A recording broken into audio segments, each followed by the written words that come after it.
easily one of my most anticipated films of the year.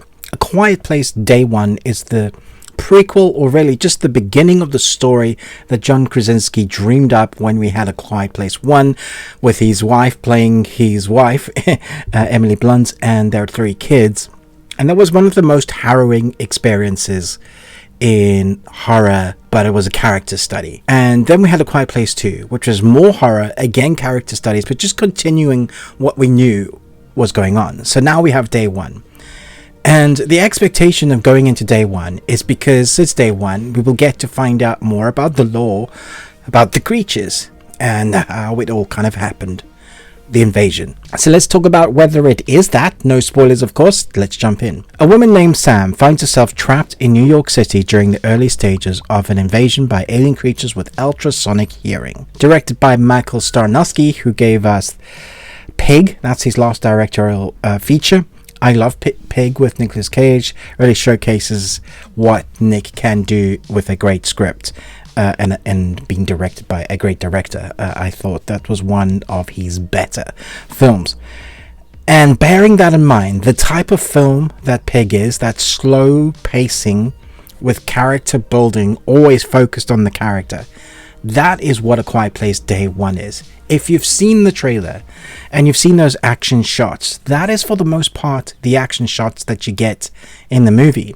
Obviously, those are embellished and they're much longer than in the trailer, but for the most part what you see in the trailer is a lot of what you get action wise in the film. I also should say that my other little niggles, a couple of the posters that have been framing Dijon Hussein as one of the main protagonists in this film. He is not. He's I'm not saying that he gets killed off. He just has about 2 minutes of screen time in total in the movie. So if you're going in expecting an action heavy, really tense film that the trailers depict, that is not what this film is. This again is a character study about a woman in the last legs of her life, played by the phenomenal Lupita. I think everything she does is gold, and her character here has to play a multifaceted I'm sick and I'm dying, but also what the hell are these creatures, meeting up with strangers. She's not the most friendliest person in herself. Says that she's a poet, her dad was a musician, so we have this whole kind of creation of her character. And she has a journey that we go on. It's not necessarily a story arc. There is just an A to B where she's going to go and hopefully survive in the city with these creatures. Now, I can say we get a very little extra lore when it comes to the creatures. We know next to nothing. It doesn't really embellish or explain about the creatures at all. Really, what this is a sort of character study on a person that is sick, and the relationship that she meets along the last legs of her journey. And so this film is 2 films, and I think people are going to have a lot of issues with that, because they're going to go in with the expectation of this is another one of The Quiet Place, really tense the whole way through, we're going to get more action, it's going to hype up that, and that they haven't done that. Instead, they've kind of stepped back. Now, when there is action, it's great, but I don't think we even see like some of the pieces of the creatures that we see. We get more action and intense scenes in A Quiet Place movie than we get in this one.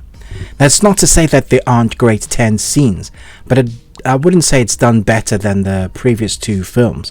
I would say it's kind of on par maybe with the second one. But for me, I was hoping that there was a lot more, that we're going to get to see maybe variants of the creatures. We're going to get to know much more of the lore of the characters, and because of that, it's Day One. It feels like a very small film for such a big idea. That what we're shown in the trailers, Day One, you know, everything exploding, big city, and, you know, all the creatures arrive.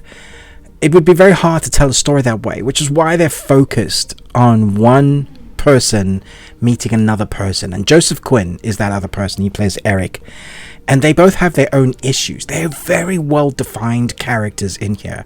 The story has a lot of heart, even though there is no story. The characters are what we are following. It's their very disturbing journey as they kind of walk through this area that has now decimated the city. We're crawling with these creatures, and we just see, little bits of their life. Would I have liked an actual story? Yes, absolutely, because the story is very, very basic.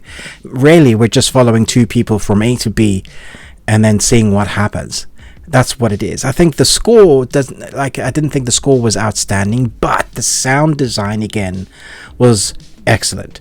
They use the silence in places, not to the effect that I remember of that original one, but there are moments that is used very carefully. There are moments you kind of want to shout at the screen and you're going, don't do that. There are also moments of stupidity where humans are being stupid that is just going to end up being to their detriment, to their death.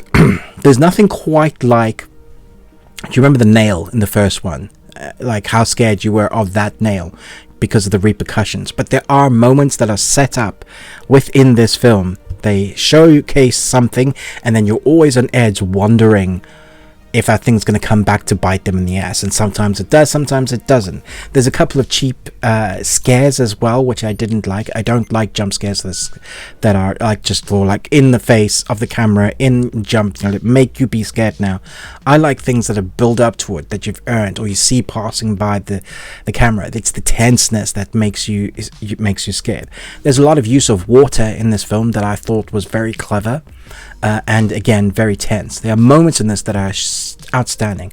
I think for me, the film with the journey of the two characters that are meeting each other for the first time, developing a sort of friendship, strained as it is, and the love for a cat that we have in this film, I thought that's a separate film that could easily stand on its own.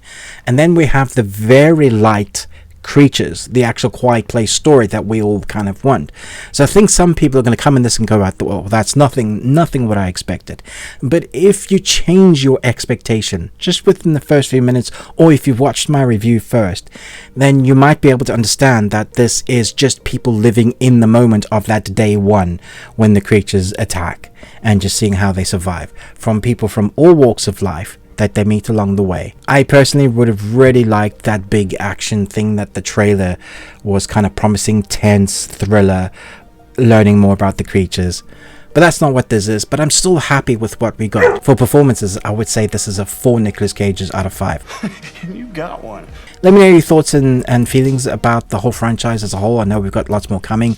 Thanks so much for watching, but most of all, until next time, remember, live long and Tuesday.